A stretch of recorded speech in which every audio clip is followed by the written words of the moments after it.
I'm here in Strathcona in the Edmonton area covering Maxime Bernier and the People's Party of Canada campaign as they do a tour through Alberta.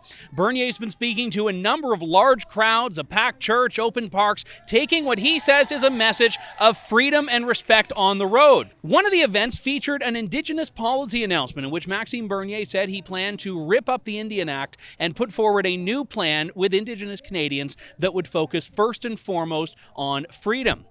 Here is what a People's Party government would prioritize on the basis of its four key principles, which are freedom, responsibility, respect, and fairness.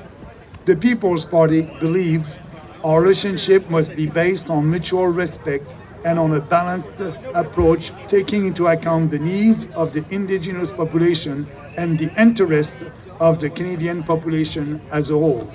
Bernier was even presented a ceremonial blanket by one local chief, Calvin Bruneau.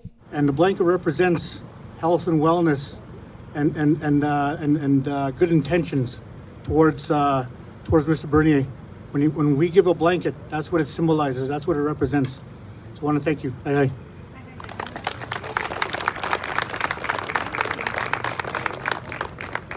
And it also represents honor. And we honor you in your position and the authority that you have as a leader of the PPC party. And I wanted to extend as a Minister of Aboriginal Ministries of Canada, Joshua chapter 1. Everywhere that your foot has been placed upon, God is with you. Do not fear. He has called you for this position.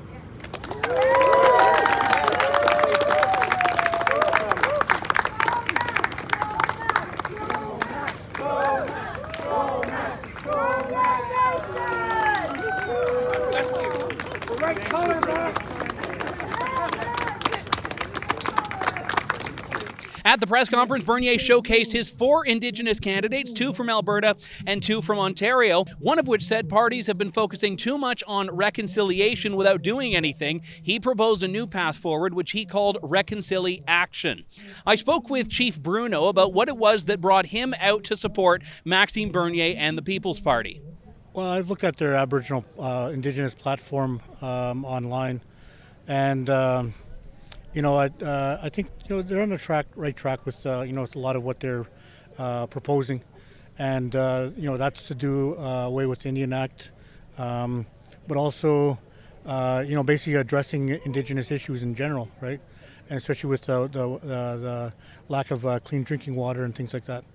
But not only that too, you got to look at working together and joining forces and trying to come up with solutions.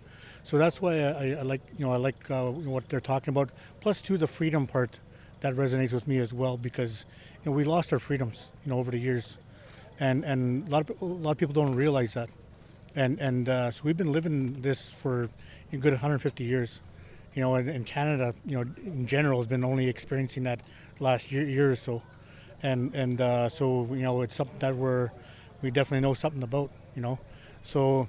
With this idea of having freedoms and freedom of choice, especially, that's what we got to do. Is we got to have that freedom of choice, not that taken away from us.